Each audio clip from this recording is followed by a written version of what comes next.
আমার মা বোনেরা, আমার ভাইয়েরা, নবীজি নারীর যে অধিকার দিয়েছেন, এই পৃথিবীতে এত বড় অধিকার আর কেউ দেয় নাই। জোরে বলেন সুবহানাল্লাহ। আমার ভাইয়েরা শুনুন, কোন মানুষের যদি 3টা মেয়ে হয়, রাসূলুল্লাহ বলেছেন 3 মেয়ের পিতা যদি কেউ হয়, তাহলে ওই 3টা মেয়েকে যদি যত্ন করে, ভালোবাসে, মহব্বত করে, দিন শিখায়, আদব শিখায়, আর তাদেরকে যদি সৎপাত্রস্থ করতে পারে, কিয়ামতের দিন আমি মুহাম্মদ সাল্লাল্লাহু আলাইহি সাল্লাম আর ওই 3 কন্যার পিতা বেহেশতে এক জায়গায় থাকবো। ছেলের ব্যাপারে কিন্তু কথা বলা হয় নাই, এ কথা বলা হয়েছে কাদের ব্যাপারে? মেয়েদের ব্যাপারে। মা বোনেরা, আমি বিশ্বাস করি আপনারা যদি জানতেন, পৃথিবীর মুসলিম মহিলারা যদি জানতেন ইসলাম তাকে কি অধিকার দিয়েছে, তাহলে সব রকমের নারী পক্ষ, নারী অধিকার আন্দোলন, এ হাবিজাবি আন্দোলনের বুকে লাঠি মেরে সব মেয়ে লোক রাস্তায় নেমে মিছিল করত গভর্নমেন্টের বিরুদ্ধে, যে কোরআন আমাদের যে অধিকার দিয়েছে, রাসূল যে অধিকার দিয়েছে, সেই অধিকার ফিরিয়ে দাও।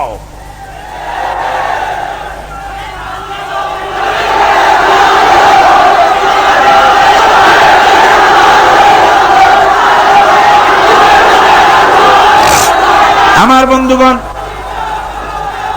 রাসূলুল্লাহ বলেছেন, ভালো করে শুনেন, রাসূলুল্লাহ বলেছেন মেয়েদেরকে গালি দিও না। অনেক লোক আছে মেয়েদেরকে গালি দেয়, কন্যাকে গালি দেয়।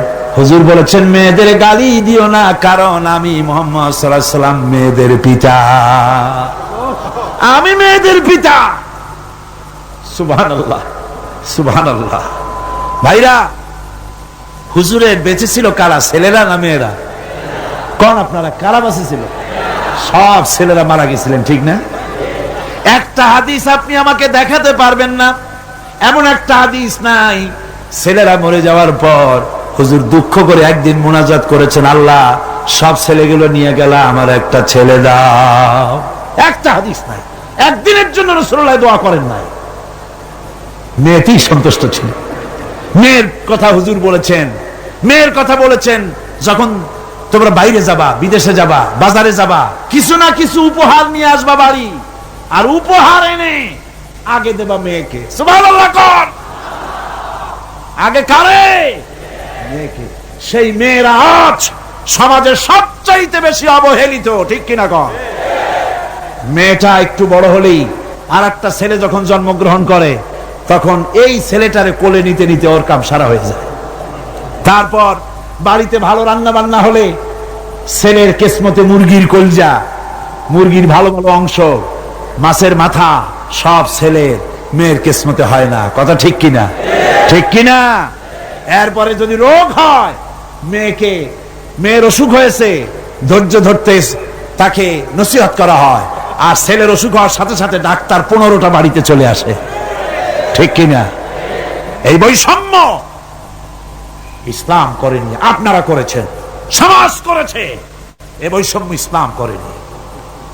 আমার বন্ধুগণ, মেয়েদের মর্যাদা কত বেশি, আল্লাহ রাসূল কত মর্যাদা দিয়েছেন নারীকে, মেয়েদেরকে কত মর্যাদা দিলেন। এই মেয়ে, তার কিসমতে বাড়িতে এই অবস্থা হলো। তারপরে যখন বড় হলো, বিবাহ দেওয়ার সময় বাপে করলো কি? বাপ বিবাহের সময় মেয়েকে একটা পালঙ্ক দিল, সোফা সেট দিল, কাপড় চোপড় দিল, সোনা দানা দিল, বাস বাসানির মতো একটা আসসালামু আলাইকুম দিয়ে দিল, যাও। জমির ভাগ দিল না, বাড়ির ভাগ দিল না, ব্যবসার ভাগ দিল না, জমি বাড়ি টাকা পয়সা সবকিছু ছেলেদের নামে লিখে দিল। মেয়েটাকে জনমের মতো ব্যবসার টাকা দিয়া, বাড়ি দিয়া বঞ্চিত করে দিল, ঠিক কিনা কর? ঠিক কিনা? এরপরে হাজী শাহ মক্কা শরীফ গেছে, মায়েরা ঠগাইছে, জন্মের ঠগান। মক্কা শরীফ থেকে হজ করে আইসা 15 হাত লম্বা জামা একটা গায়ে দিয়ে আসছে। এরপরে মক্কা শরীফের জায়নামাজের উপরে সেজদা দিয়া মুনাজাত করে কয়, আল্লাহ আমি যেন দোজখে না যাই, আমারে বেহেশত দিও। ফেরেশতারা কয়, পাজি তুই মর আগে জন্মের বেহেশত করে খাওয়াই দেব। মেয়েরে ঠকাইছিস, বোনের ঠকাইছিস, ফুপুকে ঠকাইছিস, বেশটা তো সোজা, তোর মামু বাড়ি। মেয়েকে ঠকানো যাবে না। ছেলের যে অধিকার আছে মেয়েরও সে অধিকার আছে। এই অধিকারের কথা কোরআনে বলা আছে নাই? চিল্লায় বলেন নাই? আছে। মেয়ের অধিকার আদায় করেন। আপনার ধানি জমি থেকে তার অংশ দিবেন, আপনার বাড়ির জমিন থেকে অংশ দিবেন, আপনার ব্যবসার টাকার অংশ দিবেন। ছেলেও আপনার, মেয়েও আপনার। আপনার নামাজ, রোজা, হজ, যাকাত, তাহাজ্জুদ কাজে লাগবে না যদি মেয়েকে ঠকান। ইসলাম নারীকে অধিকার দিয়েছে। এই মেয়ে কদিন পরে আর একজনের বউ হয়ে গেল। বিবাহের সময় দেখেন অধিকার কার বেশি? সুবহানাল্লাহ কর। আমি বলি সারা পৃথিবী সমস্ত মানুষ যদি তাদের কলিজাটা ছিঁড়া রাসূলুল্লাহর পায়ের উপরে দিয়ে দিত, রাসূলুল্লাহ ঋণ শোধ হতো না। এ পৃথিবীর মানুষের অধিকার তিনি দিচ্ছেন। নারীর কোন সম্মান নাই। যেই যুগে মেয়ে হয়েছে শোনা মাত্র গলাটা টিপে বেঁধে ফেলাই দিত। আল্লাহ কোরআন শরীফে বলছেন বিআইয়ি যামবিন কুতিলাত, কোন অপরাধে মেয়েগুলির মেরে ফেলতেছ? অপরাধটা করছি, এই মেয়ে মেরে ফেলতেছে। ওই যে হাদিস শরীফে একটা লোক গিয়ে কাঁদতেছিল মুসলমান হওয়ার পরও। হুজুর কয় কান্দো কেন? কই যে আমার গুনাহ কি মাফ হয়েছে? হুজুর বলেন হ্যাঁ মাফ হয়ে গেছে, কলেমা পড়ছে মাফ হয়ে গেছে। কয় যে হুজুর আমি তো মারাত্মক গুনাহ করছি। বলে কি? বলে আমার একটা মেয়ে, সেই মেয়েটাকে নিয়ে আমি, ঘটনা লম্বা, আমি সংক্ষেপে বলতেছি, মেয়েটাকে ফাঁকি দিয়া তারে আমি মারবো, বুঝতে দেই নাই আমার বউরে। বললাম চলো বেড়াইতে যাই। মেয়েটা আমার সাথে সাজায় দিয়েছে তার মা, বেড়াতে নিয়ে যাবো এই কথা মনে করে। মেয়েটা কদ্দূর যায়, আবার আব্বা আব্বা বলে আমার দিকে ফিরে আসে, আবার পিছনে থাকে, আবার আব্বা আব্বা বলে জড়ায় ধরে। এইভাবে করতে করতে যখন নির্জন এলাকায় গেলাম, আমি পাহাড়ের পাশে গর্ত খোঁড়া আরম্ভ করলাম। গর্ত খুঁজি আর মাটি ছিটে এসে আমার দাড়িতে লাগে। বাচ্চা মেয়েটা আমার কাছে এসে দাড়ি দিয়ে ধুল ঝাড়ায় দেয়। কয় আব্বা তোমার দাড়িতে ধুল লাগতেছে, তুমি এই কষ্ট করতেছো কেন? মেয়ে তো বোঝে না যে আমি তার জন্য কবর খুঁজতেছি। কবরটা খোঁড়া হয়ে যাওয়ার পর মেয়েটারে বান্ধা শুরু করলাম। মেয়ে এখন কাঁদতেছে, বাবা আমার বান্ধো কেন? আমি তারে বাঁধা জোরে ওর মধ্যে নিক্ষেপ করে দিলাম। মেয়েটা গর্তের মধ্যে বসে চিৎকার করে বলছে আব্বা তুমি আমারে বাঁচতে দাও, আমি তোমারে বাপ বলে সমাজে হেয় করব না, আমি ভিক্ষা করে খাবো, আমারে বাইরো না। লোকটি বলছি ইয়া রাসূলুল্লাহ, আমার মনে দরদ আসলো না। আমি একটা পাথর উঁচু করে আমার মেয়ের বুক লক্ষ্য করে জোরে মেরে দিলাম। বুকটা ফেটে রক্ত ফিনকি দিয়ে উঠলো, আর মেয়ের বুক থেকে আওয়াজ বেরোলো আব্বা। আমার কানে যেন এখনো সেই আওয়াজ বাজে। হাদিস শরীফে এসেছে হুজুরের চোখের পানি দাড়ি ভিজে ভিজে জামার উপরে পড়তেছিল। হুজুর বললেন আহারে, মানুষও পারে এইরকম কাম করতে।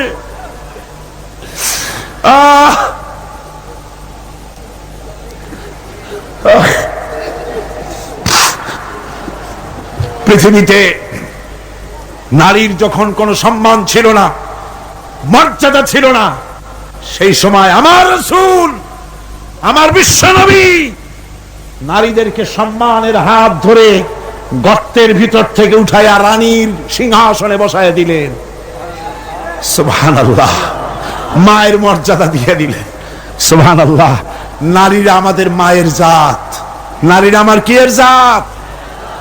মায়ের জাত।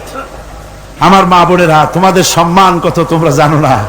আমরা পুরুষ, আমাদের পায়ের তলে জুতা, আর তোমরা আমাদের মায়ের জাত। তোমরা নারী, তোমাদের পায়ের তলে আল্লাহর জান্নাত, আল্লাহর ব্যস্ততা তোমাদের পায়ের তলে। এই সম্মান আল্লাহ তোমাদের দিয়েছে, নবী দিয়েছেন। সুবহানাল্লাহ কর। ভাইরা আমার, অধিকার ইসলাম দিয়েছে। বিবাহ যখন হয়, এই বিবাহের সময় এজেন্ট আনতে হয়।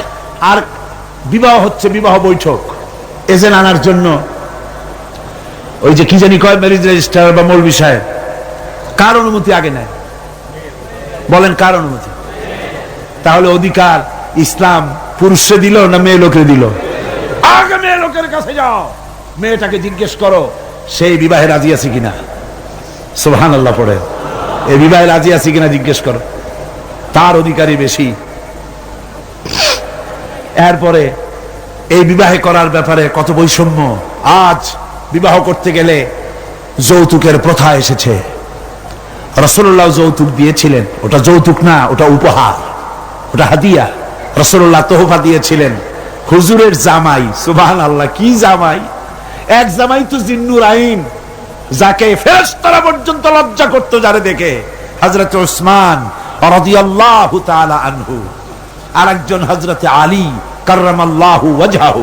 হযরত আলী, যার সম্পর্কে রাসূল পাক সাল্লাল্লাহু আলাইহি ওয়াসাল্লাম যাকে কত সম্মান দিয়েছেন, কত মর্যাদা দিয়েছেন, এই হলো হযরত আলী হুজুরের জামাই। আনা মাদিনাতুল ইলম ওয়া আলিয়ুম বাবুহা, আমি হলাম জ্ঞানের রাজ্য, আর আলী হলো সেই রাজ্যে প্রবেশের দরজা। সুবহানাল্লাহ। ভাইরা, এই হলো জামাই। আর মেয়ে খাতুনে জান্নাত, বিনতে রাসূল, বেহেশতের সমস্ত রমণীদের সরদারিনী মা ফাতিমাতুজ জাহরা রাদিয়াল্লাহু তাআলা আনহা। কি উপহার দিলেন বিয়েতে রাসূল! এই মেয়ে আর এই জামাই। উপহার হলো খেজুরের ছোবড়ার একটা তোশক, পানি উঠাবার জন্য একটা মশক, আর আটা পেশা একটা জাতা। এই হলো নবীর মেয়ে আর জামাইয়ের জন্য উপহার। আজ সমাজের ভেতরে যৌতুক সৃষ্টি হয়েছে। এই যৌতুক নিতেছে মুসলমানেরা। কন্যা পক্ষের কাছ থেকে দাবি করে যৌতুক আদায় করা হচ্ছে, ঠিক কিনা কর? যৌতুক দিতে হবে, যৌতুক দিতে হবে। কি দিবা? পাজেরো জিপ, লেটেস্ট মডেল, 10 লক্ষ টাকার ক্যাশ, গুলশানে অফিস, মঙ্গল গ্রহে বাড়ি। মানে মেয়ে জন্ম দিয়া বাপ এমন বিপদে পড়েছে যেন তওবা করা দরকার, আল্লাহ আমারে মাইয়া দিও না। ঠিক কিনা কর? সমাজের অভিশাপ, হারাম। আপনি মেয়ে বিয়ে দেওয়ার সময়, ছেলে বিয়ে দেওয়ার সময় কন্যা পক্ষের কাছ থেকে ডিমান্ড করতে পারবেন না। যদি বর কন্যা পক্ষ ইচ্ছে করে কিছু দেয়, দেওয়া সুন্নত, নেওয়াও সুন্নত, কিন্তু দাবি করতে পারবেন না। দাবি করে যদি নেন, শুকরের মাংস খাওয়া কি? বলেন না কি? কুত্তার পায়খানা খাওয়া কি? আর যারা জবাব দিলেন না তাদের জন্য কি মোবা? কুত্তার পায়খানা খাওয়া কি? সুতরাং মেয়ে বিয়ে, ছেলে বিয়ে দেওয়ার সময় কন্যা পক্ষের কাছ থেকে যৌতুক আদায়ের নামে দাবি করে কোনো কিছু শুয়ারের মাংসের মতো, কুত্তার পায়খানার মতো এসব জিনিস আপনারা কি দাবি করে আদায় করবেন? আমি আজকে দেখতে চাই যে সব পিতারা মাহফিলে এসেছেন, ছেলের বিয়ে আজও দেন নাই, সেই সব পিতারা কোরআনের মাহফিলে হাত তুলে শপথ করেন কুত্তার পায়খানা খাবেন না, শুয়ারের মাংস খাবেন না। হাত উঁচু করেন। ওই ছেলেরা, তুমি বাপ হইছো কবে? হাত নামাও। ছেলেরা না, শুধু পিতারা, ছেলের বাপেরা হাত উঁচু করো, আমি দেখবো। তা হোক, ছেলের বাপেরা হাত উঁচু করো, আমি দেখবো। আলহামদুলিল্লাহ, হাত নামান, কোন আলহামদুলিল্লাহ, আরো জোরে কোন আলহামদুলিল্লাহ।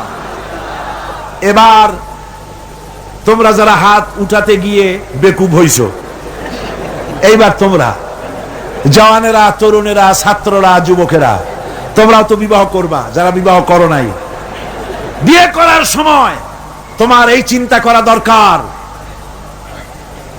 টেলিভিশন, গাড়ি, ক্যাশ, সবকিছুর চাইতে বেশি মূল্যবান তোমার স্ত্রী। ঠিক কিনা? ঠিক কিনা? সেই স্ত্রী হবে তোমার কাছে বেশি মূল্যবান। দাবি করে কিছু নিতে পারবা না। যদি শ্বশুর একটা ঘড়ি দেয়, চুমা খাইয়া হাতে লাগায় নিয়ে আসবা। যদি এক জোড়া জুতা দেয়, 14 গোষ্ঠীর কপাল মনে করে নিয়ে আসবা। শেরওয়ানে দিল, আলহামদুলিল্লাহ বলে গায়ে দিয়ে নিয়ে আসবা। তোমার তো তৃপ্তি হওয়া উচিত। আমার শ্বশুর আমার শাশুড়ি তার 18 বছর 20 বছর 22 বছরের কলিজার নিংড়ানো স্নেহকে উজাড় করে দিয়ে তার কলিজার টুকরা মেয়েটাকেই তো দিয়ে দিয়েছে আমাকে। এর থেকে টেলিভিশন বেশি, রেডিও বেশি, গাড়ি বেশি, বাড়ি বেশি? বিবাহ করবা মহব্বত করে, নিজের টাকা দিয়া, বাপের টাকা দিয়া, সোনা দিয়া, দানা দিয়া, কসমেটিক্স দিয়ে, সুন্দর সুন্দর শাড়ি দিয়ে সাজাইয়া, রানীর মর্যাদা দিয়ে বাড়িতে এনে সম্মানের সাথে রাখবে। জীবনে খোটা দিবা না। বলি বড় দুঃখে, এই জন্য বলি আমার দেশে একটা যৌতুকের ঘড়ির জন্য, একটা যৌতুকের রেডিওর জন্য, 100 টাকার জন্য আমার দেশে স্বামীরা স্ত্রীকে গলা টিপে হত্যা করেছে। এরা মানুষ না জানোয়ার। সুতরাং যুবকেরা, বীর চট্টলার, বীর মুজাহিদ, তরুণ যুবক, তোমরা যারা বিয়ে করনি, ওয়াদা করো যৌতুক ছাড়াই বিবাহ করবে। কারা হাত উঁচু করে দেখাও।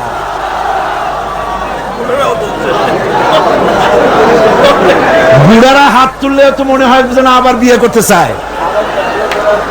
বুড়ারা না, জওয়ানেরা। জওয়ান বসো বসো বসো বসো। আলহামদুলিল্লাহ, জোরে কোন আলহামদুলিল্লাহ, আরো জোরে কোন আলহামদুলিল্লাহ। আমি তো দাঁড়াইতে বলি নাই, আমি তো দাঁড়াতে বলি নাই। ভাইরা দাঁড়ালেন কেন? বলছি দোয়া কবুলের রাত, দোয়া করিয়া যান। বসেন, কেউ দাঁড়িয়ে থাকেন না, সবাই বসেন। আর জোরে সরে একটুখানি দরুদ শরীফ পড়েন। সালাতুনিয়া রাসূলুল্লাহ আলাইকুম সালামুনিয়া হাবিবাল্লাহ আলাইকুম। মোহব্বত দিয়ে কোন সালাতুনিয়া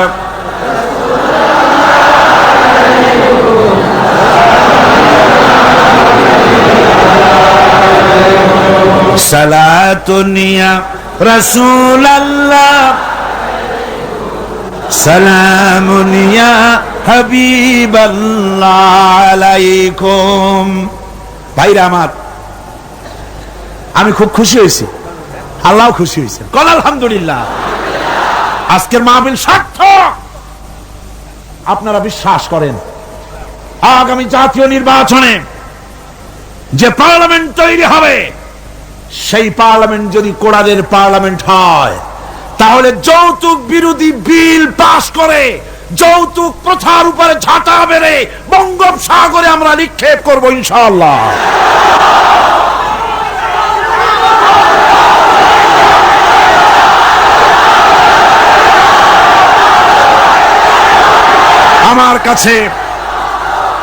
আমাদের কাছে অনেক সময়, থামুন, আমাদের কাছে অনেক সময় রিকশাওয়ালা, ঠেলাওয়ালা, কুলি, মজুর এসে দোয়া চায়, হুজুর একটু দোয়া করেন। কি দোয়া? 4-5টা মেয়ে বিয়ে দিতে পারি না। কেন? আমার কাছে ঘড়ি চায়, টেলিভিশন চায়। দুঃখে লজ্জায় অস্থির হয়ে যায়। আহারে, লোকটা ঠেলা গাড়ি চালায়, রিকশা চালায়, ওর কাছে চায় টেলিভিশন আর ঘড়ি। ওটা কি মানুষ? কুত্তার চাইতেও নিকৃষ্ট। এই যৌতুক প্রথা যদি বন্ধ হয়ে যায়, জিনা কমে যাবে, বিবাহ সহজ হয়ে যাবে। ঠিক কিনা গণ? বিবাহ সহজ হয়ে যাবে। ভাইরা আমার, এরপরে বিবাহ হয়ে গেল, স্বামী স্ত্রীর ভিতরে মহব্বত হতে হবে। একটা জিনিস মাঝখানে আমি বলে নেই, সেটা হলো এই শাশুড়ি আর পুত্রবধূর ঝগড়া, সাপে নেউলে অবস্থা, একটা চিরন্তন অবস্থা। অবশ্য এগুলি চিত্রগঙ্গে নাই, আছে। শাশুড়ি মনে করে ছেলে যখন বিয়ে করলো, হায় রে হায়, এত কষ্ট করে ছেলেটারে মানুষ করলাম, পুরা ছেলেটারে দখল করে ফেললো বউ। আমি শাশুড়িরা যারা আসছেন আজকের মাহফিলে, শাশুড়িদের উদ্দেশ্যে বলি, নিজের মেয়ের হাজারো অপরাধ সহ্য হয়, পুত্রবধূর এক চুল পরিমাণ অপরাধ আপনার সহ্য হয় না। এটা ঠিক নয়। আপনি পুত্রবধূকে নিজের মেয়ের মতো দেখুন, আর পুত্রবধূরা তারাও নিজের শাশুড়িকে মায়ের মতো দেখুন। আর মনে মনে ভাবুন, চিরকাল আপনি পুত্রবধূ থাকবেন না, আপনিও শাশুড়ি হবেন। আপনার শাশুড়িকে যদি মায়ের মতো যত্ন আপনি করেন, তাহলে আপনার পুত্রবধূর কাছ থেকে আপনিও মায়ের যত্ন পাবেন। আর এই ঝগড়া যদি থাকে, সংসার কিছুতেই ভালো থাকতে পারে না। গেল শাশুড়ি পুত্রবধূ। এবার স্বামী স্ত্রী। স্বামী স্ত্রীর ভিতরে মহব্বত আল্লাহর এক নিয়ামত, কোন আলহামদুলিল্লাহ। হযরত আয়েশা সিদ্দিকা রাদিয়াল্লাহু তাআলা আনহা বলেছেন, রাসূলুল্লাহর ঘরের ভিতরে কোনো দৌলত ছিল না, কিন্তু ঘরটা মহব্বত দিয়ে ভরা ছিল। আমি গ্লাসে পানি পান করে গ্লাসটা যখন রেখে দিতাম, যেখানে আমি ঠোঁট লাগাইয়া পান করতাম, আমার নবী গ্লাসের সেই জায়গায় পা মুখ লাগাইয়া পানি পান করতেন। আমার দেশে বহুত স্বামী আছে, স্ত্রী বিয়ে করছে তো মনে করে যে আমি তো নওয়াবজাদা নসরুল্লাহ খান, আর বউ সারাদিন তুমি কাজ করবে। কেন সারাদিন বউ কাজ করবে? আপনি একটু কাপড়টা ধুইতে পারেন না? আপনি একটু তার থালা বালিটা ধোয়ার ব্যাপারে একটু সাহায্য করতে পারেন না? আপনি একটু তরকারি কোটার ব্যাপারে যেটা আপনি পারেন একটু সাহায্য করতে পারেন না? ঘরটা একটু আপনি গুছাইতে পারেন না? আপনি কোন বড় লাটের বড় লাট? এবার শুনুন রাসূলুল্লাহর আচরণ। হযরত আয়েশা বলেছেন, আল্লাহর নবী দিনের কাজ করে যখন ঘরে ক্লান্ত শ্রান্ত হয়ে ফিরেছেন, এসে দেখেছেন আমার রান্না তখনও শেষ হয় নাই। নবীজি ক্ষুধার্ত ছিলেন, ক্লান্ত ছিলেন, আমার রান্না তখনও হয় নাই দেখে নবীজির চক্ষু লাল হয় নাই, ভুরু কুঞ্চিত করেন নাই, বিরক্তির ভাব দেখান নাই, ভর্ৎসনা করেন নাই, বরং আমার পাশে বসে তরকারি কুটে অথবা রুটি সেকে আমাকে সাহায্য করেছে। এই ছিল আমার রাসূল। নারীদের প্রতি সহনশীল হও, নারীদেরকে সম্মান করো। চট্টগ্রামের তরুণ যুবকদের বলি, কলেজ বিশ্ববিদ্যালয় হাই স্কুল মেয়েদের যখন ছুটি হয়, নির্লজ্জের মতো কলেজের গেটে মহিলা স্কুলের সামনে দাঁড়ায় থাকো কেন? ঠিক কিনা কও? তোমাদের জ্বালায় মেয়েরা নিরাপদে হাঁটতে পারে না। তুমি মেয়ের লোককে যখন দেখো, পরের একটা মেয়ে, তুমি ভাবতে পারো না এটা আমার মা, এটা আমার বোন? এইরকম চোখে দেখো। নারীকে সম্মান করো। মহিলা স্কুল মহিলা কলেজের সামনে ভিড় করো না, তাদের সহজে যাতায়াত করতে দাও। এটাই ইসলাম বলে। বউকে সাহায্য করো, স্ত্রীকে সম্মান করো, মর্যাদা দাও, সমান অধিকার। তবে এক জায়গায় স্বামীর অধিকার একটু বেশি। সেটা কোথায়? তিরমিজি শরীফের হাদিসে এসেছে, একবার আল্লাহর নবী এক পাহাড়িয়া এলাকা থেকে যাচ্ছিলেন, জঙ্গলের এক উট এসে নবীজির পায়ের উপরে সেজদায় পড়ে গেল, পায়ের উপরে চুমো খেলো। সাহাবায়ে কেরাম বললেন, ইয়া রাসূলুল্লাহি, পাহাড়ের উট হুজুরের পায়ে সেজদা দিয়া ধন্য হয়ে গেল। হুজুর যদি অনুমতি দিতেন, আমরাও হুজুরের কদমে সেজদা দিয়া ধন্য হয়ে যেতাম। নবীজি বলেন, মানুষ মানুষকে সেজদা করা হারাম। আমি যদি মানুষ মানুষকে সেজদা করার জন্য যদি পারমিশন দিতাম, তাহলে দুনিয়ার সমস্ত স্ত্রীদেরকে বলতাম তারা যেন তার স্বামীর সেজদা দেয়। স্বামীর মর্যাদা এখানে বেশি। রাসূলুল্লাহ আরো বলেছেন, কোন স্ত্রীর মউত হয় যদি এমন অবস্থায় যে তার স্বামী তার প্রতি খুশি ছিলেন, আল্লাহ রাসূল বলেছেন মেয়ে লোকটি সোজা আল্লাহর জান্নাতে চলে যাবে। স্বামীর মর্যাদা এখানে বেশি। স্বামীকে লক্ষ্য রাখতে হবে, উভয়ের অধিকারের প্রতি যত্নশীল হতে হবে। এরপরে যখন সে মা হয়ে গেল, আমার বন্ধুগণ, নারী যখন মা হয়ে গেল, মর্যাদা তখন তার এত বেড়ে গেল। রাসূলের কাছে প্রশ্ন হলো, হুজুর খেদমত করব কার? হুজুর বলেন, তোমার মায়ের। তারপরে কার? তোমার মায়ের। তারপরে কার? তোমার মায়ের। তারপরে কার? তোমার পিতার। পিতার চাইতে মায়ের মর্যাদা কয় গুণ হলো? 3 গুণ হয়ে গেল। রাসূলুল্লাহ 3 গুণ বাড়ায় দিলেন। সুতরাং আমি বলি আপনাদেরকে, মা আপনার বড় পীর, বাপ আপনার বড় পীর, কোনদিন ভুলে যাবেন না। কথাটা বারবার বলি আমি, যত জায়গায় মাহফিলে যাই, আমি ওলামারা সবাই বলেন, আমিও বলি, সব জায়গায় মানুষকে স্মরণ করায় দেই, আপনার কাছে আপনার মা বাপের চাইতে বড় পীর আর নাই।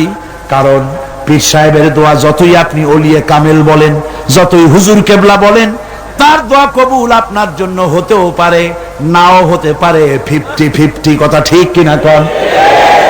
কিন্তু রাসূলুল্লাহ গ্যারান্টি দিয়েছেন 3 জনের দোয়া অবশ্যই কবুল হয়ে যাবে। তার ভিতরে একজন হলো মাজলুম, যদি দোয়া করে কবুল হবে। একজন হলো মুসাফির, দোয়া কবুল হবে। আর একজন হলো মা বাপ, যদি দোয়া করে আল্লাহর দরবারে আল্লাহ রাব্বুল আলামিন অবশ্যই দোয়া মঞ্জুর করে নেবেন। মা বাপের কাছে দোয়া চাও। ভাইরা মনে কিছু করবেন না, আপনি আপনার হুজুর কেবলারে দাওয়াত করিয়া বিরিয়ানি খাওয়াবেন, খুশি করতে পারবেন না, যেহেতু এর আগে উনি আর এক জায়গা দিয়া 4-5 পদের বিরিয়ানি খাইয়ে আসছে। আপনি হুজুরে 5,000 টাকা দিয়ে খুশি করতে পারবেন না, যেহেতু হুজুর আর এক বড় লোকের কাছ থেকে 50,000 টাকা হাদিয়া পাইছে। আপনি একটা শাল দিয়া হুজুরকে খুশি করতে পারবেন না, যেহেতু অনেক দামি শাল হুজুরকে আর একজনে হাদিয়া দিয়েছে, ঠিক কিনা? কিন্তু আপনি যদি আপনার মা কি এই বেদানার দিনে বাজারে বাজারে পথে ঘাটে বেদানা পাওয়া যায়, আঙ্গুর পাওয়া যায়, ভালো ভালো ফল পাওয়া যায়, এগুলো কিনে নিয়ে মায়ের কাছে বসে বেদানা খুঁড়ে, মা কথা বলতে পারে না, বুড়ি হয়ে গেছে, মায়ের কাছে বসে মায়ের মুখে যদি তুলে দেন, আল্লাহর আরশ খুশি হয়ে যাবে, দোয়া মঞ্জুর হয়ে যাবে। হযরত বাইজিদ বুস্তামি ওই ঘটনা কে না জানে, রাতের আধারে পানির জন্য চাইলেন, ছেলে পানি পাইল না, ছোট্ট মানুষ, পানি আনতে কোথায় চলে গেল, এসে দেখে মা ঘুমানো, পানি নিয়ে দাঁড়ানো। রাত চলে গেছে, ফজরের পর দেখে ছেলে কাঁপে, হাতে পানি। বাবা তুমি কাঁপো কেন? গ্লাস নিয়ে বলল, মা গভীর রাত্রে পানি চেয়েছিলেন, দিতে পারি নাই, বহু দূর থেকে পানি এনে দেখে ঘুমায় গেছো। তা তুমি ঘুমাও নাই কেন? ঘুমাইলাম না মা, আবার যদি পানি চান সময় মতো যদি দিতে না পারি আপনার কষ্ট হবে, সেই জন্য পানি নিয়ে আমি দাঁড়ায় আছি।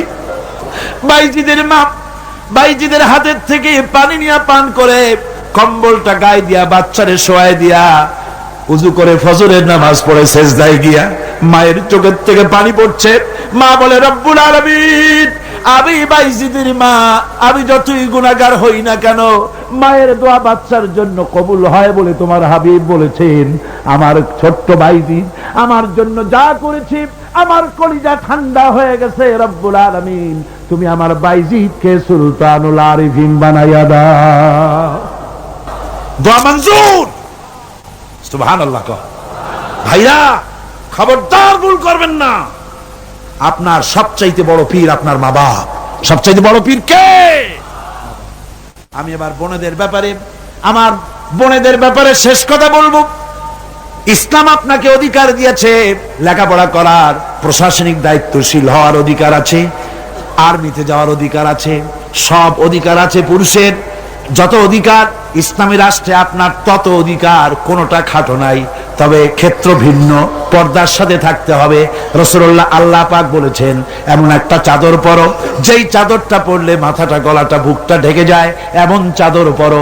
ব্যাংকে চাকরি করা যাবে, অফিসে চাকরি করা যাবে, কলেজে বিশ্ববিদ্যালয়ে চাকরি করা যাবে, ব্যবসা করা যাবে, সব করা যাবে, তবে পর্দার ভিতরে থেকে। বেপর্দা হলে পরে জাহান্নামে যাওয়া লাগবে। জোরে কর নাউজুবিল্লাহ। পর্দার সাথে আপনাদের থাকতে হবে। আমার মা বোনেরা, চাদর পরেন, বোরখা পরেন, বোরখার চাদর ছেড়ে দিয়েন না। দেখবেন একটা জিনিস লক্ষ্য করেন, বোরখা নাই, মাথার চুল টুল ছেড়ে দিয়ে, লিপস্টিক লাগাইয়া, মেকআপ পরে, তারপরে যদি কোনো দোকানে যান মার্কেটিং করতে, সেলসম্যান দেখেই কবে, আপা আসেন আসেন, বাবি সাহেব আসেন। আর যদি একটা বোরখা পরে যান, বলবে খালাম্মা বসেন। একটা অজানা একটা পুরুষ আপনার আপা কইলো, ভাবি কইলো, এতে মজা না? আপনাকে খালাম্মা বলে সম্মান করলো, সম্মান করতে হয়। সুতরাং বোরখা পরেন, চাদর পরেন। ইসলাম আপনাকে যে বোরখা পড়তে বলেছে, চাদর পড়তে বলেছে, আপনার সম্মানের জন্য, আপনার মর্যাদার জন্য। মা বোনদের ব্যাপারে সর্বশেষ কথা, অনেকের বাড়িতে চাকর চাকরানি থাকে, কাজের মেয়েরা থাকে, কাজের ছেলেরা থাকে, থাকে না? থাকে না? অনেক বাড়িতে কাজের মেয়ে লোক, কাজের লোক থাকে, কিন্তু গৃহকর্ত্রী এই কাজের লোকগুলির উপরে, চাকর চাকরানির উপরে এত জুলুম করে যে জুলুম মধ্যযুগেও ছিল না। ঠিক কিনা? কোথায় কোথায় মারধর করে, নিজেরা যা খায় তার থেকে নিম্নমানের খাবার দেয়। ভালো শোবার পায় না, ভালো খাবার পায় না, আর মার তো আছে। আমার মা বোনেরা, তিরমিজি শরীফের হাদিস শুনুন। আল্লাহর নবী বলেছেন, শ্রমিকের উপরে, কাজের লোকদের উপরে যে অত্যাচার করবে, অধিকার আদায় করবে না, কিয়ামতের দিন সে আল্লাহর জান্নাতে যেতে পারবে না। আপনি যতই নামাজ রোজা করেন, আল্লাহর দরবারে জান্নাতে যাওয়া যাবে না, যেহেতু আপনি জুলুম করেছেন কাজের লোকদের প্রতি, শ্রমিকদের প্রতি। শ্রমিকের প্রতি জুলুম করা যাবে না। মা বোনদের কথা শেষ। বন্ধুগণ, এখনই মুনাজাত হবে। মুনাজাতের আগে আসুন আমরা তওবা পড়ি। সবাই পড়েন আউযুবিল্লাহি মিনাশ শাইতানির রাজীম। সব ভাই নামাজের কায়দায় বসেন, নামাজের কায়দায় বসুন, আর কিবলামুখী তো হয়েই আছে। আউযুবিল্লাহি মিনাশ শাইতানির রাজীম।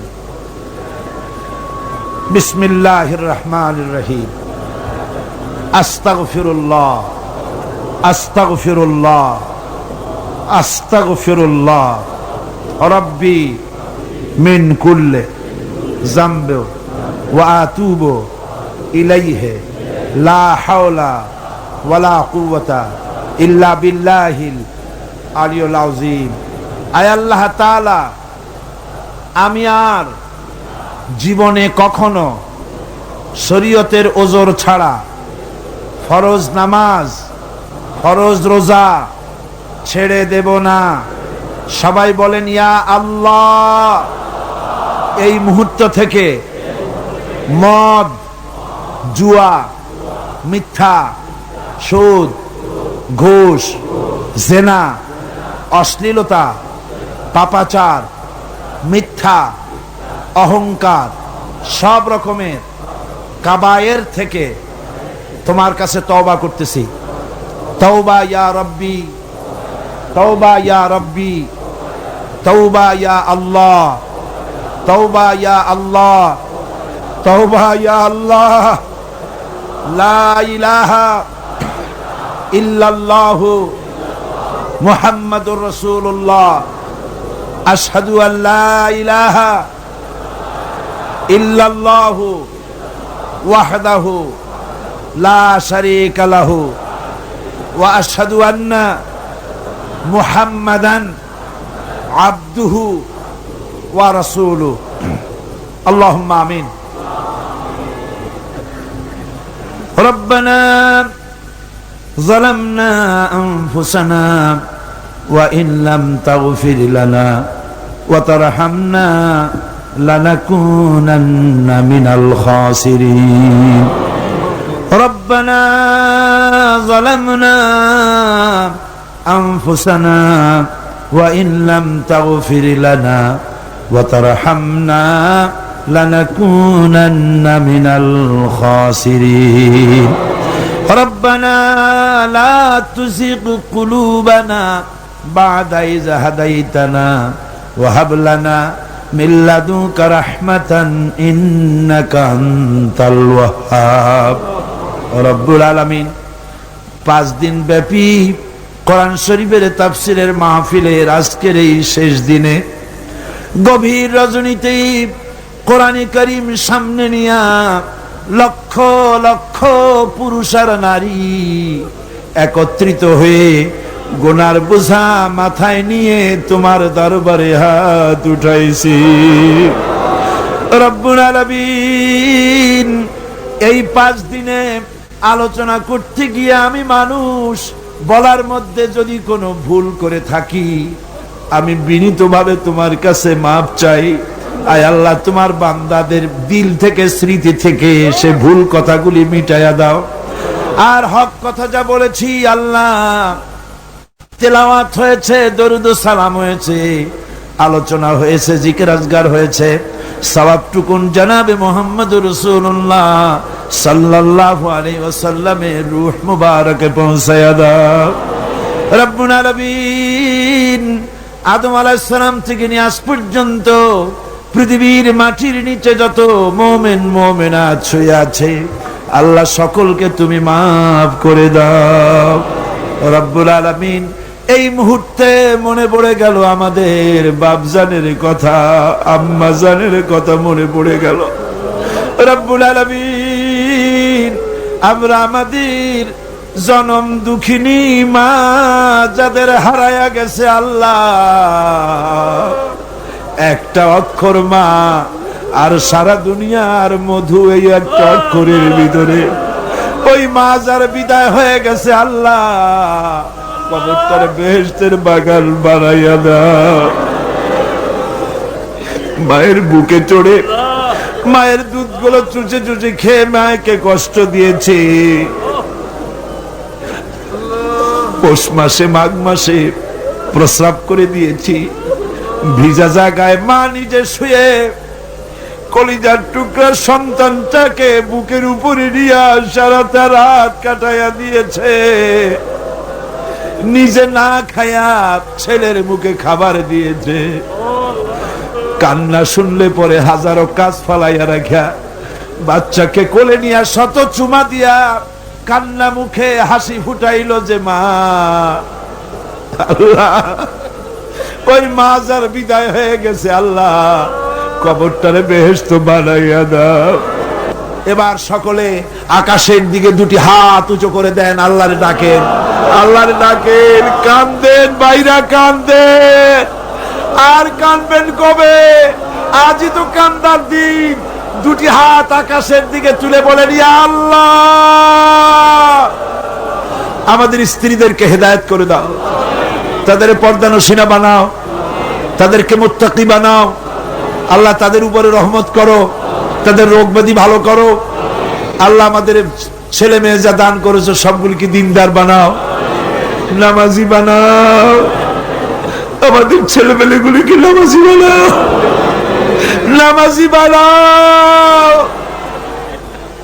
আমাদের ছেলে মেয়ের নামাজ দেখা, তাদের দিনদারি দেখে আমাদের চক্ষু যেন ঠান্ডা হয়। আল্লাহ, এইরকম ছেলে তোমার কাছে চাই। আল্লাহ, আল্লাহ, আজকের দোয়া ফিরাইয়া দিও না বাবু। আমরা এই বিশ্বাস নিয়ে হাত নামাচ্ছি, যা বলছি সব তুমি কবুল করেছো। রব্বানা তাকাব্বাল মিন্না ইন্নাকা আনতাস সামিউল আলিম ওয়া তুব আলাইনা ইন্নাকা আনতাত তাওয়াবুর রহিম। সুবহান রাব্বিকা রাব্বিল ইজ্জাতি আম্মা ইয়াসিফুন ওয়া সালামুন আলাল মুরসালিন আলহামদুলিল্লাহি রাব্বিল আলামিন। ওয়াজআল আখিরা কালিমাতিনা ইনদাল মাউত লা ইলাহা ইল্লাল্লাহু মুহাম্মাদুর রাসূলুল্লাহ।